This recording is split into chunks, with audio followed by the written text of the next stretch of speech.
কি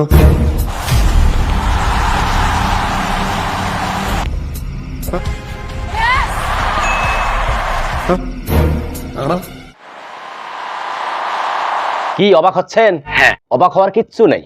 মানে England football লিগের সবচেয়ে জনপ্রিয় ক্লাব চেলসির হয়ে গোলবার সামলেছেন আমাদের জাইমা রহমান। বলো কি, তুমি সত্যি বলছো? সেটাও কিন্তু আবার 1990 সালে।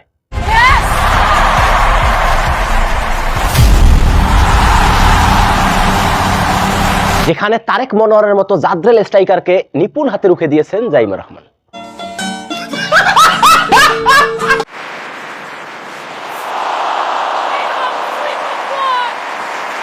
তার সামনে দিয়ে গোল করার মতো ফুটবল প্লেয়ার সারা জগতে একটাও ছিল না, এমনকি এখনো নেই।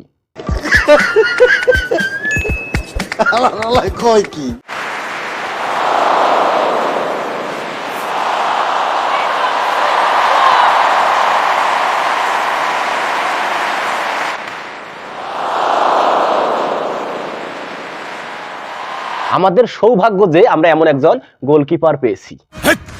কি বলছিস তুই? শুধু কি তাই, বার্সা তাকে গোলকিপার হিসেবে $320 মিলিয়ন অফার করেছেন।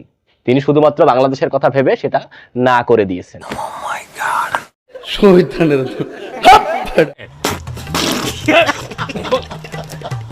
ভাই, এগুলো কিন্তু একটাও আমার কথা না।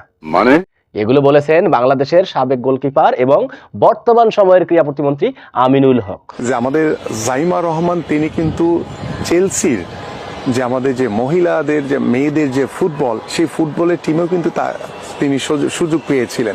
বলেন কি? এবং সেই সুযোগে তিনি কিন্তু একজন গোলকিপার হিসেবে ছিলেন। তিনি কিন্তু বেশ ভালো লম্বা এবং তিনি সেই সুযোগটা পেয়েছিলেন। তার এমন তেল মারার কারণে দেশে কিন্তু আজ তেলের চরম সংকট। একটা জিনিস। তাই আমি তার এমন আচরণের তীব্র নিন্দা জানাচ্ছি। প্লিজ আমাকে ক্ষমা করে দাও। তার এমন মন্তব্যে আপনার মতামত কমেন্ট বক্সে জানিয়ে দিন। আর হ্যাঁ, চ্যানেলে নতুন হয়ে থাকলে চ্যানেলটা অবশ্যই সাবস্ক্রাইব করুন।